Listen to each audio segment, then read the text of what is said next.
जहां रामदास अपने परिवार के साथ रहता था। सुबह का समय था। रामदास अपने खेत में हल चला रहा था। उसके चेहरे पर थकान जरूर थी, लेकिन आंखों में संतोष साफ दिखाई देता था। घर पर उसकी पत्नी चूल्हे पर रोटी बना रही थी और उसका बेटा वीर लकड़ी काट रहा था। तभी घर के अंदर से धीमी आवाज आती है। भैया, जरा इधर आओ ना। मुझे तुमसे कुछ जरूरी बात करनी है। मैं कब से तुम्हारा इंतजार कर रही हूँ, लेकिन तुम हो कि अपने काम में इतने व्यस्त हो गए हो कि तुम्हें अपनी बहन की याद ही नहीं आती।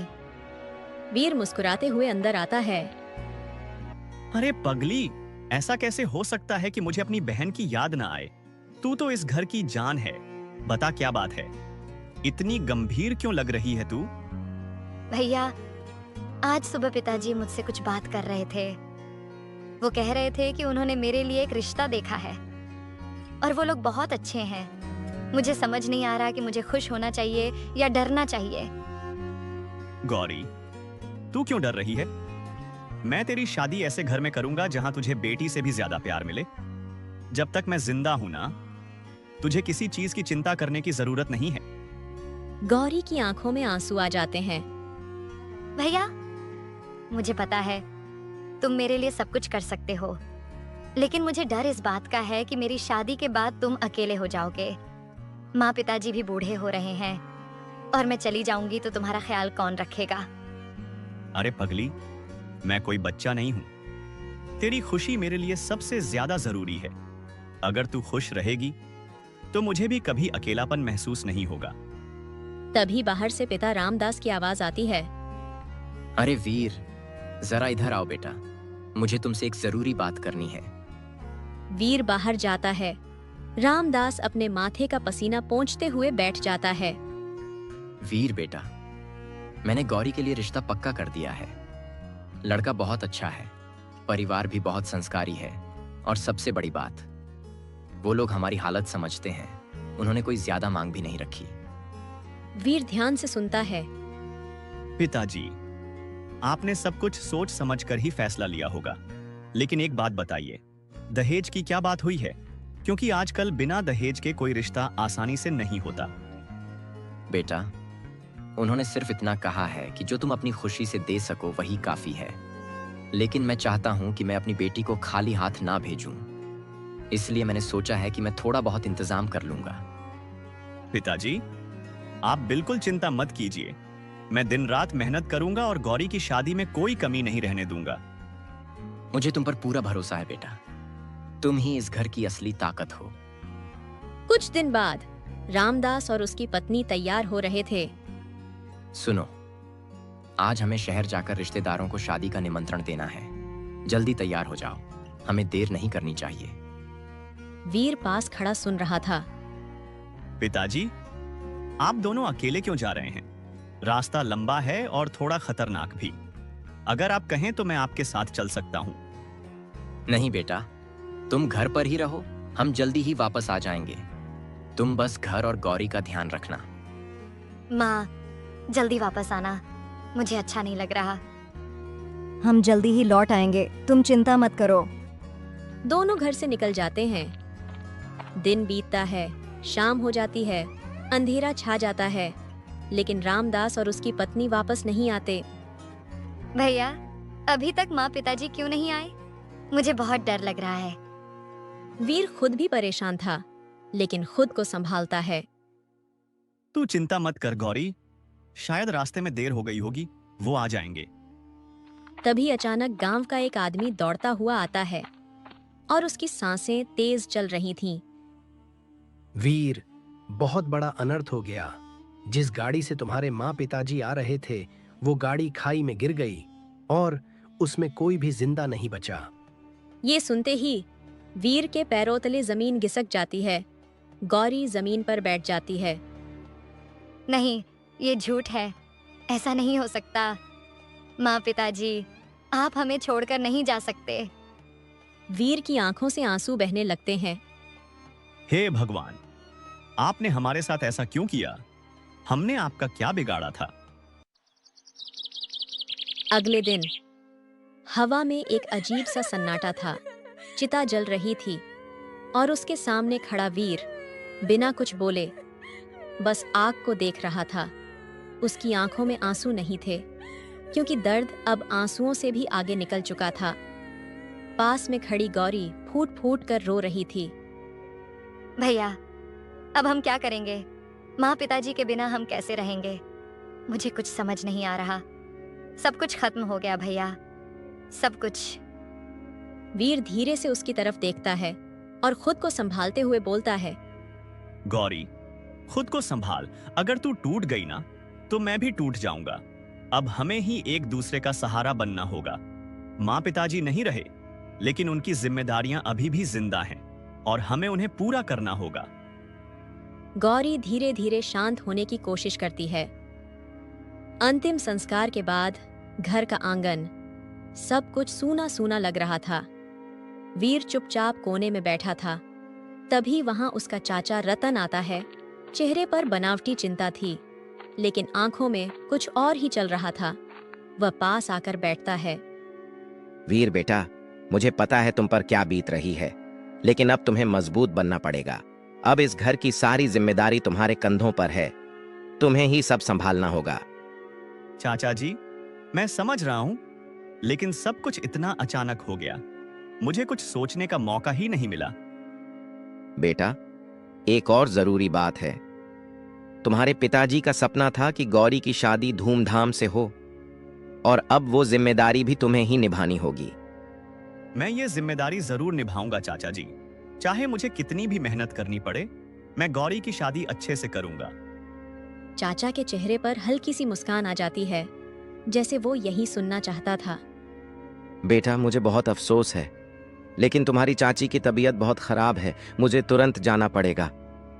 कोई बात नहीं चाचा जी, अगर ऐसी बात है तो आप अभी चले जाइए।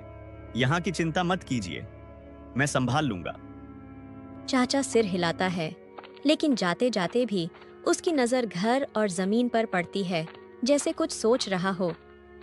अब घर में सिर्फ वीर और गौरी रह गए थे। रात का समय, चारों तरफ सन्नाटा था।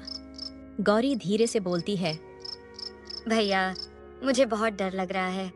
पहले घर में कितनी रौनक थी, अब सब कुछ कितना खाली लग रहा है। गौरी, डरने की जरूरत नहीं है। मैं हूं ना। जब तक मैं जिंदा हूं, तुझे किसी चीज की कमी नहीं होने दूंगा। कुछ दिन बाद गौरी के ससुराल वाले आपस में बात कर रहे थे। सुनते हो, मुझे लगता है हमने बहुत कम दहेज मांगा। अगर थोड़ा और दबाव डालते ना तो हमें ज्यादा पैसा मिल सकता था। बात तो तुम्हारी सही है, लेकिन अब क्या कर सकते हैं? शादी तो तय हो चुकी है। एक तरीका है, वीर तो उस दिन था ही नहीं जब पैसे दिए गए थे। हम उससे कह देंगे कि तुम्हारे पिताजी ने कम पैसे दिए थे, बाकी अभी देने हैं। लड़के के पिता की आंखें चमक उठती हैं। वाह, ये तो बहुत अच्छा आइडिया है। इससे हमें और पैसे मिल जाएंगे। अगली सुबह वीर चुपचाप आंगन में बैठकर कुछ सोच रहा था। तभी घर के बाहर से आवाज आई। वीर उठकर दरवाजा खोलता है। सामने गौरी के होने वाले ससुर खड़े थे। वीर तुरंत आदर से झुक जाता है। अरे आप आइए ना अंदर। आप अचानक कैसे आ गए? वैसे भी इतने दिनों से आपसे मिलने का मन था, लेकिन हालात ऐसे हो गए कि मैं कहीं जा ही नहीं पाया। वो अंदर आकर बैठ जाते हैं। चारों तरफ नजर डालते हैं, जैसे घर की हालत को समझ रहे हों। फिर धीरे से बोलते हैं, बेटा, मुझे पता है कि तुम बहुत कठिन समय से गुजर रहे हो। तुम्हारे माता पिता के जाने का दुख मैं समझ सकता हूँ, और इसी वजह से मैं अब तक यहाँ नहीं आया। मुझे लगा कि ऐसे समय में शादी की बात करना ठीक नहीं होगा। वीर चुपचाप सुनता है, फिर सिर हिलाता है। आप बिल्कुल सही कह रहे हैं। दुख तो बहुत बड़ा है, लेकिन अब मैं ही इस घर का बड़ा हूं और मुझे ही हर फैसला लेना होगा। आप निश्चिंत होकर जो कहना चाहते हैं, साफ साफ कहिए। बेटा, बात दरअसल ये है कि जब तुम्हारे पिताजी हमारे घर आए थे, तभी उन्होंने दहेज के सिर्फ 10,000 रुपये दिए थे और बाकी 20,000 शादी से पहले देने का वादा किया था। आप ये क्या कह रहे हैं? पिताजी ने तो मुझे ऐसा कुछ भी नहीं बताया। अगर ऐसा होता तो वो जरूर मुझे बताते। वो मुझसे कभी कोई बात छुपाते नहीं थे। देखो बेटा, उस दिन तुम वहां मौजूद नहीं थे, इसीलिए शायद तुम्हें इस बारे में नहीं बताया गया। लेकिन जो भी तय हुआ था वही सच है, और अब तुम्हें ही उस वादे को पूरा करना होगा। वीर के चेहरे पर चिंता साफ दिखने लगती है। और एक बात मैं तुम्हें साफ साफ बता दूं बेटा, हमारे पास और भी कई रिश्ते आए थे। अब अगर तुम हमारा इतना मान भी नहीं रख पाओगे तो सोचो हमें कितना बुरा लगेगा। वीर पूरी तरह उलझ जाता है, कुछ देर चुप रहता है, फिर धीरे से बोलता है। ठीक है, अगर ऐसा वादा पिताजी ने किया था तो मैं उसे जरूर पूरा करूंगा, लेकिन अभी मेरे पास इतने पैसे नहीं हैं। मुझे थोड़ा समय दीजिए, मैं किसी भी तरह से इंतजाम कर लूंगा। ठीक है बेटा, मुझे तुम पर भरोसा है, लेकिन ज्यादा देर मत करना, शादी की तारीख भी पास आ रही है। इतना कहकर वो उठते हैं और चले जाते हैं। गौरी अंदर से सब सुन चुकी थी। उसकी आंखों में दुख और चिंता साफ दिखाई दे रही थी। भैया, मैं ये शादी नहीं करूंगी। आप इतने पैसे कहाँ से लाएंगे? अभी तो हमारे पास कुछ भी नहीं बचा। आप अकेले इतना बड़ा बोझ कैसे उठाएंगे? मुझे डर लग रहा है कि कहीं आपकी जिंदगी ही खराब ना हो जाए। गौरी, तू ऐसी बातें कैसे कर सकती है? ये सिर्फ तेरी शादी नहीं है, ये माँ पिताजी का सपना है। अगर हम पीछे हट गए ना तो उनकी आत्मा को कभी शांति नहीं मिलेगी। और जहां तक पैसों की बात है तो तू उसकी बिल्कुल चिंता मत कर। मैं हूं ना, मैं कुछ भी करके ये पैसे जुटा लूंगा। भैया, मुझे आप पर भरोसा है, लेकिन मैं आपको इस हालत में नहीं देख सकती। तू बस मुझ पर भरोसा रख, बाकी सब मैं संभाल लूंगा। अगली सुबह वीर जल्दी उठकर खेत की तरफ निकल जाता है। वही खेत जो उसके परिवार की जिंदगी था। वो हल उठाता है और काम शुरू करने ही वाला होता है। तभी पीछे से आवाज आती है। रुको वीर। वीर पीछे मुड़कर देखता है। सामने गांव का लालची आदमी जगदीश खड़ा था। वीर हैरानी से देखता है। जगदीश जी, आप यहाँ क्या कर रहे हैं और मुझे क्यों रोक रहे हैं? ये मेरा खेत है, मैं यहाँ काम क्यों नहीं कर सकता? तुम्हारा खेत? ये खेत अब तुम्हारा नहीं रहा वीर। अब ये खेत मेरा है और इस पर सिर्फ मेरा अधिकार है। तुम यहाँ एक कदम भी नहीं रख सकते। वीर को जोर का झटका लगता है। आप कैसी बेकार की बातें कर रहे हैं? ये जमीन मेरे पिताजी की थी और अब मेरी है। आप इसे अपनी कैसे बता सकते हैं? क्या आपको होश भी है कि आप क्या कह रहे हैं? मुझे पूरा होश है वीर, और तुम्हें भी अब सच्चाई जान लेनी चाहिए। तुम्हारे पिताजी ने ये जमीन मुझे बेच दी थी और बदले में मुझसे पैसे लिए थे, इसलिए अब ये जमीन कानूनी तौर पर मेरी है। ये झूठ है, सरासर झूठ। मेरे पिताजी ऐसा कभी नहीं कर सकते। उन्होंने मुझे कभी इस बारे में कुछ नहीं बताया। अगर ऐसा होता तो वो जरूर मुझे बताते। आप मेरे माँ बाप के गुजरने का फायदा उठा रहे हैं। अगर भरोसा नहीं है तो मेरे पास कागजात हैं जिनमें साफ लिखा है कि ये जमीन अब मेरे नाम है। तुम चाहो तो पंचायत में चलकर देख लो, वहां भी यही फैसला होगा। ठीक है, मैं पंचायत में ही जाऊंगा और सबके सामने सच्चाई सामने लाऊंगा। मैं तुम्हें ऐसे नहीं छोड़ूंगा। जाओ, जहां जाना है जाओ, लेकिन याद रखना, बिना सबूत के तुम्हारी एक भी बात कोई नहीं मानेगा। वीर वहीं खड़ा रह जाता है। एक तरफ बहन की शादी का बोझ, दूसरी तरफ जमीन छीनने का खतरा। अब उसकी जिंदगी की असली लड़ाई शुरू हो चुकी थी। अगर जमीन भी चली गई तो सब कुछ खत्म हो जाएगा। वो सीधे घर पहुंचता है। गौरी दरवाजे पर खड़ी उसका इंतजार कर रही थी। भैया, आप इतनी जल्दी वापस कैसे आ गए? आप बहुत परेशान लग रहे हैं, क्या हुआ है? वीर कुछ पल चुप रहता है, फिर धीरे से बैठ जाता है। गौरी, आज जो हुआ है ना, वो सुनकर तू भी हिल जाएगी। वो जगदीश, वही लालची आदमी, वो कह रहा है कि हमारा खेत अब उसका है। वो बोल रहा है कि पिताजी ने उससे पैसे लेकर जमीन बेच दी थी और उसके पास कागजात भी हैं। ये कैसे हो सकता है भैया? पिताजी ऐसा कभी नहीं कर सकते। वो जमीन उनके लिए सब कुछ थी। ये आदमी झूठ बोल रहा है। ये हमारे साथ धोखा कर रहा है। मुझे भी यही लगता है, लेकिन उसके पास कागजात हैं और हमारे पास कुछ भी नहीं। अगर उसने पंचायत में वो कागज दिखा दिए तो शायद कोई भी हमारी बात नहीं मानेगा। हमारे पास भी तो कागजात होंगे ना। आप जाओ और उन्हें ढूंढो। पिताजी हमेशा उन्हें संदूक में रखते थे। अगर वो मिल जाएं, तो हम साबित कर सकते हैं कि जमीन हमारी है। दोनों पूरे घर में खोज शुरू कर देते हैं, लेकिन कागजात कहीं नहीं मिलते। गौरी की सांसें तेज हो जाती हैं। भैया, मैंने पूरा घर देख लिया, लेकिन कागजात कहीं भी नहीं है। अब हम क्या करेंगे? इसका मतलब साफ है गौरी, ये सब उसी जगदीश की चाल है। उसने पहले कागजात चोरी करवाए, फिर नकली कागज बनवाए और अब हमें बेवकूफ बना रहा है। लेकिन मैं हार नहीं मानूंगा। अगले दिन गांव के चौपाल पर पंचायत बैठती है। पूरे गांव के लोग इकट्ठा होते हैं। सरपंच बीच में बैठा है। वीर और जगदीश आमने सामने खड़े हैं। देखो, ये मामला बहुत गंभीर है, इसलिए हम बिना सबूत के कोई फैसला नहीं करेंगे। जिसके पास पक्का सबूत होगा, फैसला उसी के हक में जाएगा। सरपंच जी, वीर के पिताजी ने खुद मुझसे पैसे लिए थे अपनी बेटी की शादी के लिए, और बदले में ये जमीन मेरे नाम कर दी थी। मेरे पास इसके सारे कागजात मौजूद हैं, जो ये साबित करते हैं कि मैं ही इस जमीन का असली मालिक हूँ। वो कागजात सरपंच को दे देता है। सरपंच ध्यान से उन्हें देखता है, फिर वीर की तरफ देखता है। वीर, तुम्हारे पास क्या सबूत है कि ये जमीन तुम्हारी है? क्या तुम्हारे पास भी कोई कागजात हैं? वीर कुछ पल चुप रहता है, फिर धीरे से बोलता है। सरपंच जी, मेरे पास कागजात नहीं है, क्योंकि वो चोरी हो चुके हैं। मेरे पिताजी ने ये जमीन कभी नहीं बेची। वो इस जमीन को अपनी जान से भी ज्यादा प्यार करते थे। अगर उन्हें पैसे की जरूरत होती तो वो जमीन गिरवी रखते, लेकिन बेचते नहीं। मैं आपसे विनती करता हूँ, मेरे पिताजी की ईमानदारी पर भरोसा कीजिए।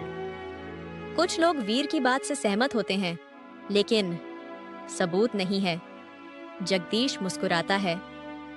सरपंच जी, आपने खुद देख लिया, इसके पास कोई सबूत नहीं है। ये बस कहानियां बना रहा है। मैं आपसे निवेदन करता हूं कि आप सबूत के आधार पर ही फैसला सुनाएं।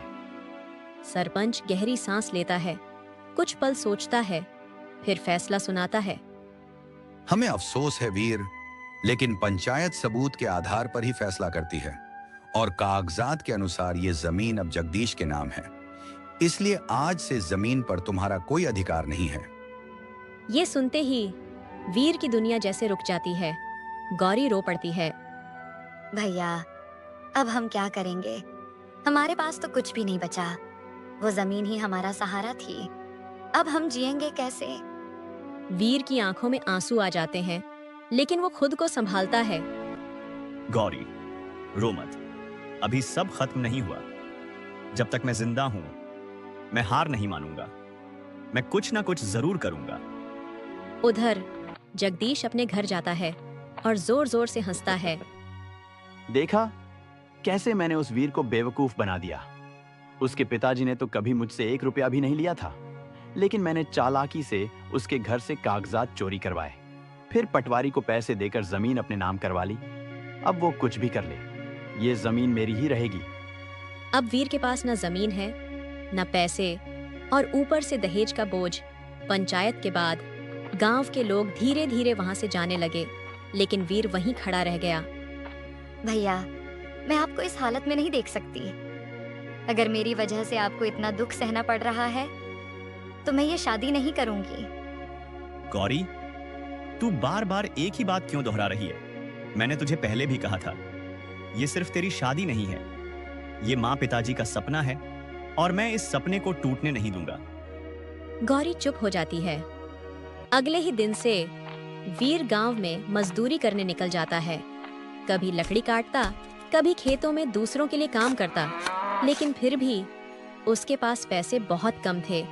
एक दिन शाम को थका हुआ वीर घर लौटता है। भैया, आप सुबह से शाम तक बिना रुके काम करते हो, और फिर भी आपके पास पैसे बहुत कम आ रहे हैं, और उधर शादी की तारीख भी पास आती जा रही है। मुझे डर लग रहा है कि कहीं हम समय पर सब कुछ पूरा न कर पाएं। मुझे पता है गौरी, ये रास्ता आसान नहीं है। अब हमें हर चीज के लिए दोगुनी मेहनत करनी पड़ेगी, लेकिन तू चिंता मत कर।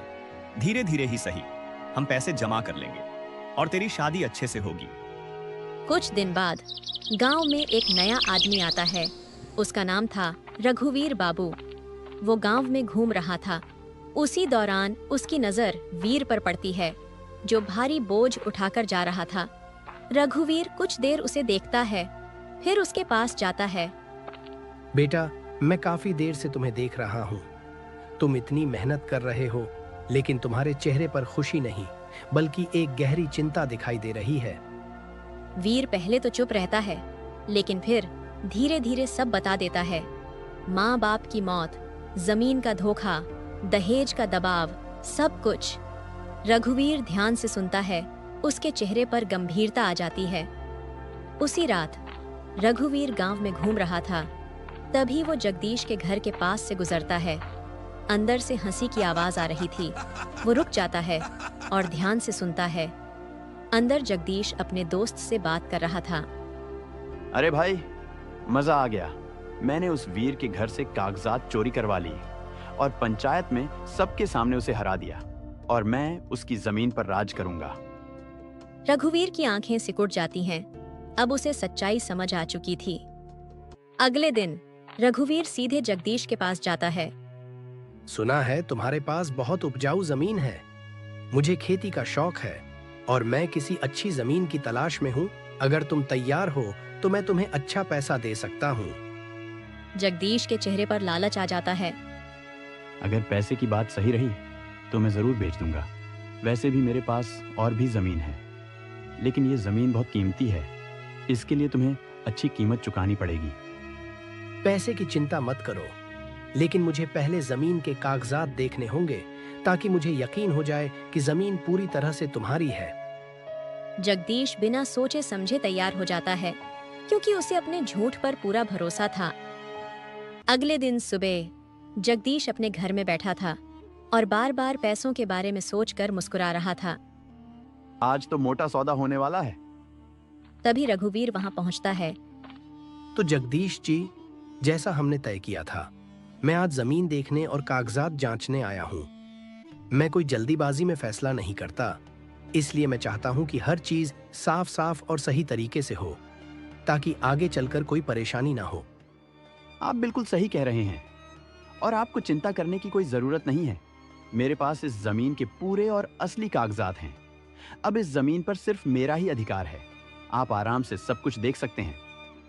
वो अंदर जाता है और कागजात लेकर आता है। रघुवीर ध्यान से उन्हें देखने लगता है। हर लाइन, हर मुहर, हर हस्ताक्षर। कुछ देर तक पूरा सन्नाटा छाया रहता है। फिर रघुवीर धीरे से कागज नीचे रखता है और जगदीश की तरफ देखता है। जगदीश, तुमने बहुत चालाकी दिखाई है, लेकिन एक गलती कर दी। इतनी बड़ी गलती जो अब तुम्हें भारी पड़ेगी। ये कागजात नकली हैं। इन पर जो हस्ताक्षर हैं वो असली नहीं है, और जो मुहर लगी है वो भी असली सरकारी मुहर नहीं है। जगदीश के चेहरे का रंग उड़ जाता है। आप क्या कह रहे हैं? ये सब बिल्कुल सही है। पंचायत भी इन्हें मान चुकी है। आप कौन होते हैं इन्हें नकली कहने वाले?